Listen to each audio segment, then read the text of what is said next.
இன்றைக்கி எங்கட விட்டு மத்தியான சாப்பாடு சோறு இன்றைக்கி கொஞ்சம் புளியை சமைச்சிருக்கிறேன். அரிசியாக சாப்பிட்டு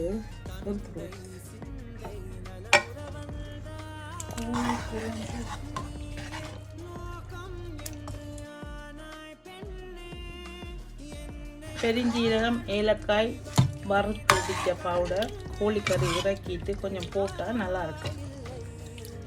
ஓகே,